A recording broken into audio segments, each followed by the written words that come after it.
We are starting to see deflation in the housing market in 2025, and this deflation has the potential to cause home prices to go down by a lot in your state and city. In this video, I'm going to show you the areas that are experiencing the biggest housing market deflation right now, and also give you my forecasts for where prices are going to go down the most over the next 12 months. With data on Reventure app showing that home values dropped in 32 out of 50 states in May 2025, according to Zillow's Home Value Index. You can see it's these states in blue that had the biggest decline in home values, meaning that home prices are now dropping in over half the US, everyone. Over half of America is now in a housing market value deflation scenario, which is ultimately great news. If you're a prospective home buyer or real estate investor, prices are getting cheaper. And one thing you need to pay attention to is if you are buying a house right now, don't be afraid to offer below asking price. But my friend in Florida sent me this listing that just sold. And take a look at this, everyone. Back in January 2024, the previous owner bought this house for $1 million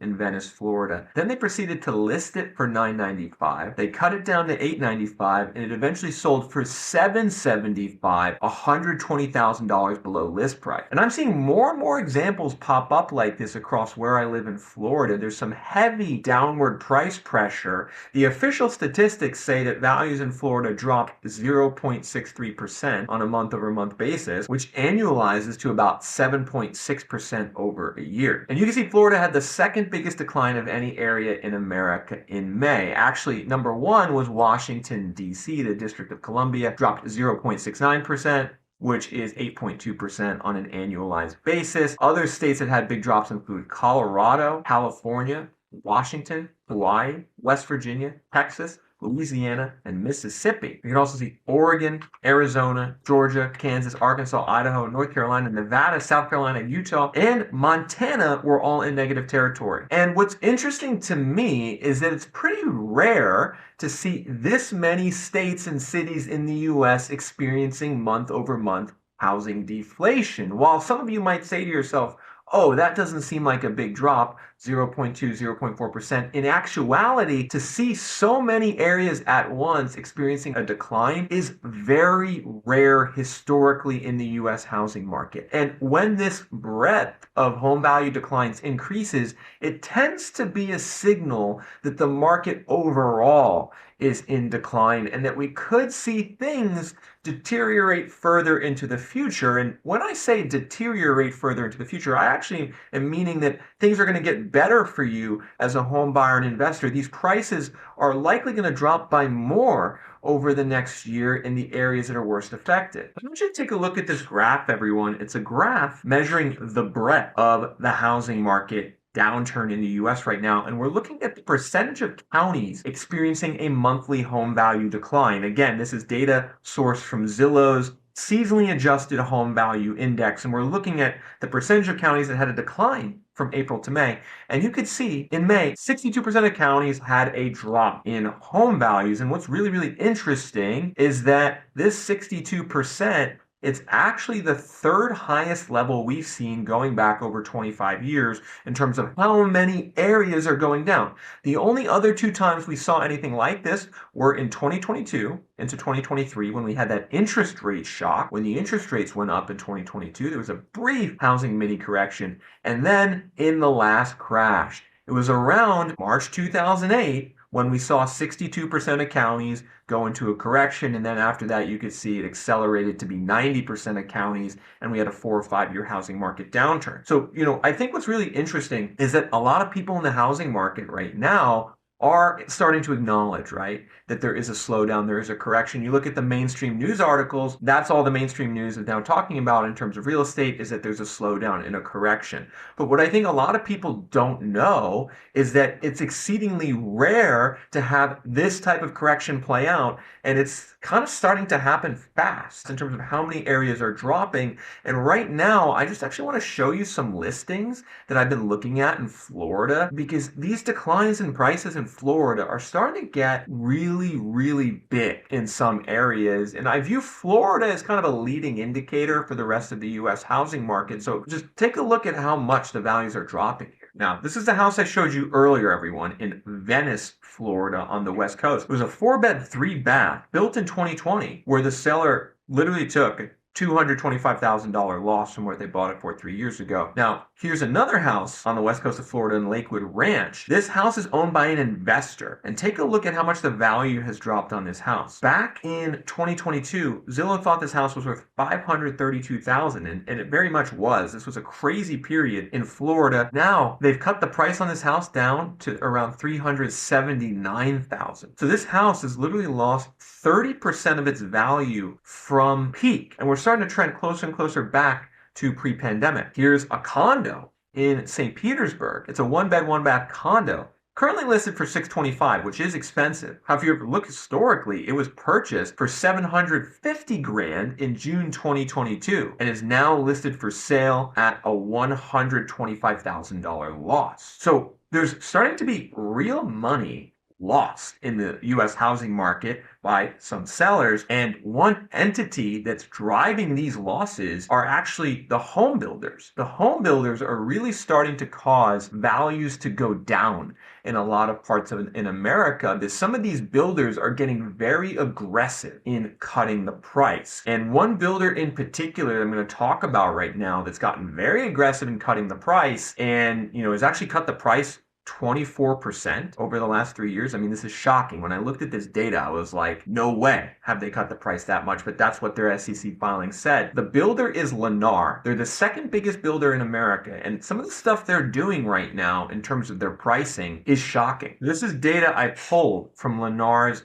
SEC filings for the second quarter of each fiscal year, and you can see in the second quarter of 2025, their average selling price was $389,000. Now, that was down 8.7% year over year. And the previous year in 2024, it was down 16%. And their actual peak selling price for Lennar was in 2022 at $514,000. So their selling price has gone from $514,000 down to $389,000, which is a 24% drop. And you can see Lennar's selling price right now in the middle of 2025 is basically less than it was before the pandemic. So the second biggest builder in America has cut their net selling price back to below pre-pandemic levels. And you can see Market Watch actually picked up on this report. They were talking about how Lennar sees home prices drop to 5-year lows, but they're still too high. The builder's stock actually rallied slightly after their earnings report as profitability met expectations. However, the issue for Lennar, everyone, is that these price cuts are now starting to cause their gross margin, their gross operating margin to drop. Their gross margin was 17.8% in 2025. That was the second worst reading in the last 10 years, and their net profit was down 55% year over year. So Lennar is doing aggressive price cuts. It's starting to show up in declining revenue, declining profitability.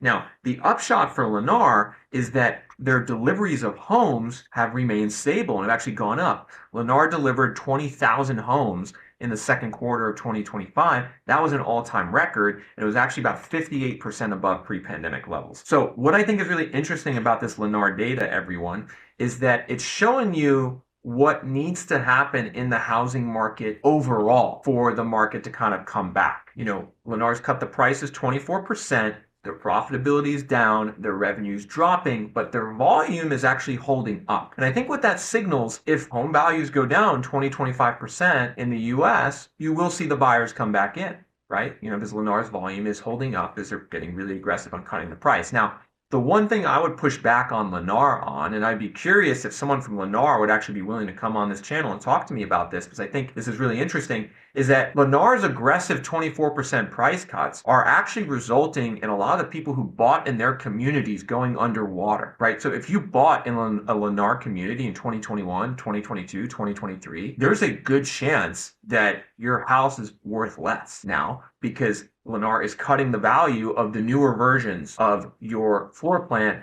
And I saw this real time down here in Florida on a property I was touring. And I actually just want to show you guys this because I'm going to show you the real world ramifications of these price cuts that Lennar is doing. But this is a house in Parrish, Florida, which is to the south of Tampa and south of St. Pete. Now, what's really interesting is this house is a 3-bed, 2-bath on the market for $265,000. But if you go back and look in the history, the owner bought this house for $318,000. in late 2023. So they bought it for 318, but now they're selling it. They listed it at 299. They've had to now cut it to 265. It's actually pending, so we'll see if this house sells. Hopefully it does for this owner. But in general, they're taking a huge loss. They bought it for 318 and they're taking a $50,000+ loss less than 2 years later. So this is yet another example of, sellers losing money on the US housing market. But you ask the question, why are they losing this money? Well, in the same community, Lennar has the same floor plan 2 years newer on the market for $249,000.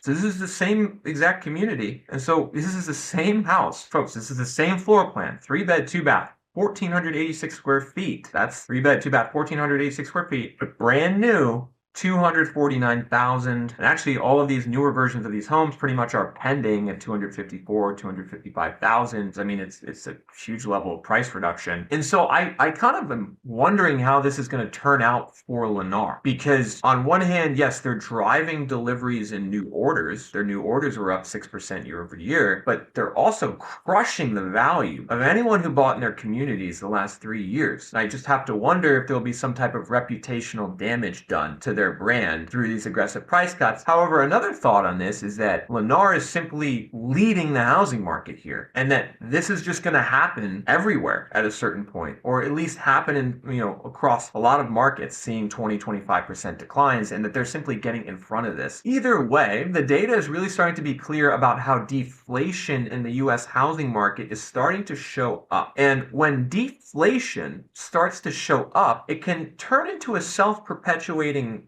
cycle where values drop, and then values drop by more in the future, and then it becomes baked into the mindset of homeowners and sellers and buyers that values are just going to keep dropping. And if that happens, if that gets baked into the mindset of homeowners and sellers, it could lead to a prolonged housing decline. And what's interesting to me is that right now, with how much prices have decelerated on a national basis, we're about to kind of cross a threshold that we haven't really crossed many times in US history. And you can see that represented on this graph, where we're looking at the national growth in home values and home prices in America going all the way back to the mid 1950s. So we have 70 years here of home price growth. And what do you see, everyone? Well, probably the first thing you might see is the 2007 to 2012 housing crash, right? That sticks out like a sore thumb here. Nominal prices declined 25% over 5 years. There's no other time in U.S. history outside of the Great Depression where anything like that happened. However, I want to point you to what's happening now. So national home value growth, according to Zillow, decelerated to 0.8% in May 2025. So this is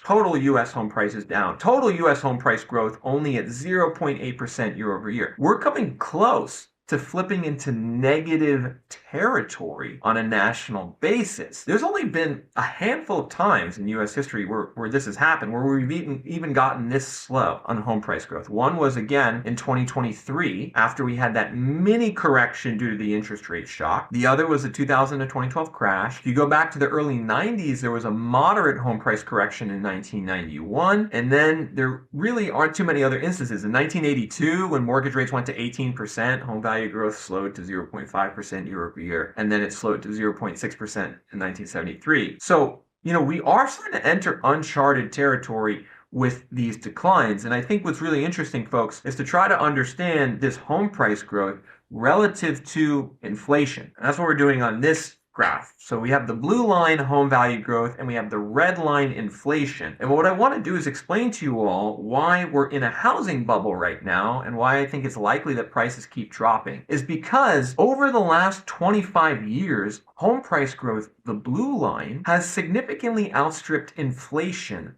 the red line. So you can think of home prices as really largely a function of two things. One is inflation, the other is your local market dynamics in terms of supply and demand. But really, for 25 years, we had excess home price growth above inflation. And that is a signal of a bubble. We had the correction in 2007 to 2012, but then we had this recovery pretty quickly. And by 2017, 2018, we had that recovery and then home prices just kept growing way faster than inflation. And that's the signal of a home price bubble, indicating that we might be due now for some type of inverse correction where home price growth goes negative and stays below the rate of inflation for an extended period. So that's kind of one way to, understand this housing market and why it feels so expensive to you guys right now is because for the last 25 years, we had home prices grow way faster than the rate of inflation. But what's even more interesting to me is if you look further back into history at the US housing market. Like, let's go to 1953, everyone, and stay with me on this. I know I'm getting into the data technically and historically right now, but I just want you all to understand why this housing market is so different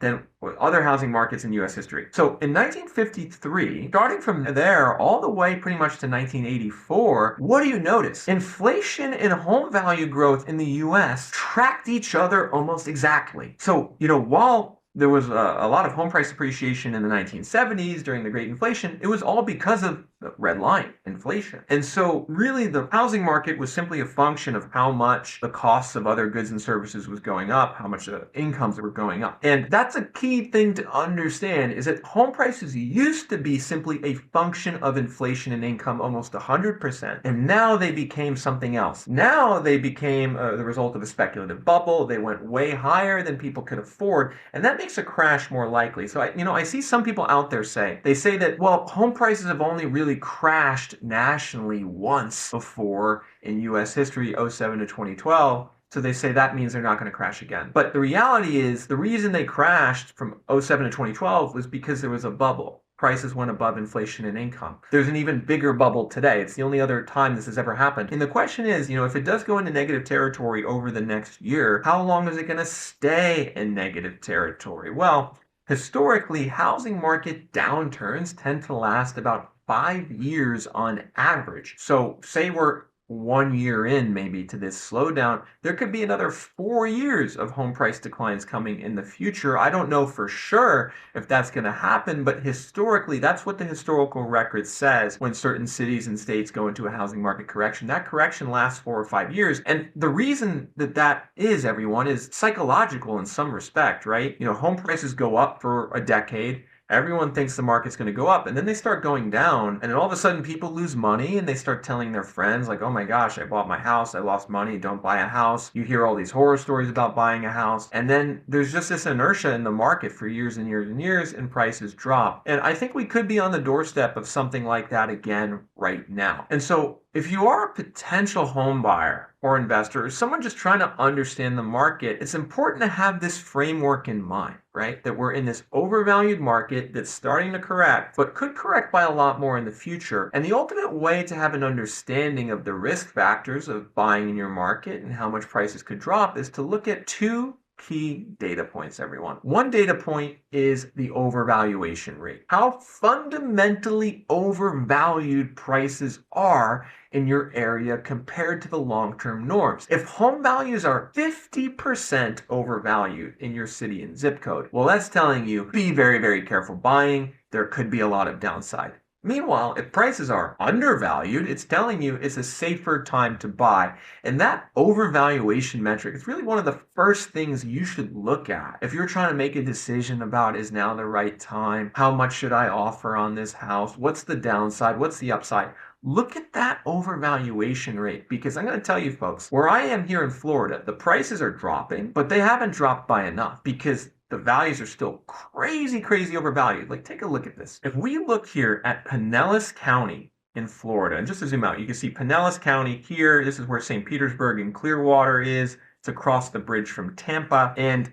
you can see if we zoom in, there's some zip codes here that are 50% overvalued, 48.9% overvaluation, 50.7% overvaluation, 38% overvaluation. And what that means, everyone, is that home prices are in a big bubble. When you see this level of overvaluation, it's telling you to be very, very careful buying in these markets, because essentially what it's telling you is that the home value to income ratio has gone up above the long-term norm. So in this zip code here in Pinellas County, the average home value to income ratio is 3.7 over the last 20 years. Today it's 5.1. That's telling you it is a overvalued market. Prices went up way more than incomes, telling you there's a lot of downside. Now, interestingly, in downtown St. Petersburg, we're actually saying at Reventure app values are undervalued, 4.6% undervaluation. So when you go to Reventure app after this video and you sign up for the plan to look at overvaluation rate, the way to understand this map is that the redder it is, the redder your area is, the more overvalued. The bluer it is, the more fairly or undervalued. So we do have some undervalued markets now popping up in parts of Pinellas County and parts of Florida as values have started to go down. We do have some undervalued areas popping up, meaning they could be better places to buy. However, the second data point you are also going to want to track is the 12-month home price forecast, because an area can be undervalued but still go down, right? That happened in the last crash. Prices became undervalued by 2009, but they kept dropping another 3 years because of the market dynamics, right? And you remember what I said earlier, home value growth is a function of two things: inflation and income, market dynamics. Our overvaluation rate is addressing kind of the inflation and income component. The market dynamics is our price forecast. And so you're going to want to understand both of those, right? What are the market dynamics in your market? How much your value is going to go up or down the next year based on the data today? Well, if we go to Reventure app and then look at the home price forecast for this area, well, okay, it's a different story. Values are forecast to drop pretty much everywhere over the next 12 months here in Pinellas County. I mean, we think values are going to drop 10% in the next year in a lot of these zip codes. And so that's saying even if an area is undervalued, like 33701 in downtown St. Pete, we still think values are going to drop another 7% over the next year just because of the current supply and demand fundamentals. So this is a data point that's going to help you know, should I buy now? Should I wait? And if I buy now, should I offer below ask? Like, how aggressive should I get in terms of offering money on a house below asking price? And just to actually, again, go back to this house I showed you guys in the beginning where the seller lost $225,000 and it sold for well below ask. This was in Venice, Florida, 34293. Let's type in that zip code into Reventure app. So check this out, everyone. 34293. We're forecasting in the zip code a 10% decline in values over the next year. Interestingly, the buyer here got it for 13% below asking price. So you can use this forecast, everyone, to kind of tell you how much to offer below asking price so you can get the house at a value that's more reflective of where the market's going in the future. So if you're a potential buyer right now in 2025, you got to access this data so you can make a more informed decision and ultimately save lots and lots of money on a house. Our users on Reventure app have saved tens of thousands, even hundreds of thousands of dollars in some cases by using this overvaluation data, using this price forecast data to better understand the actual dynamics in their market. So what I would encourage you all to do right now is head to Reventure app and sign up for that Reventure premium plan. The cost is $399 a year or $33 a month. Now, I know that sounds expensive to some of you guys out there. However, you can utilize that data and potentially save 100 times that amount on buying a house by knowing where the market is going in the future. We really recommend you guys sign up for that right now at www.reventure.app and make sure to hone in on the home price forecast and the overvaluation rate, because those two data points are going to tell you a lot about where prices are heading in your market in the future.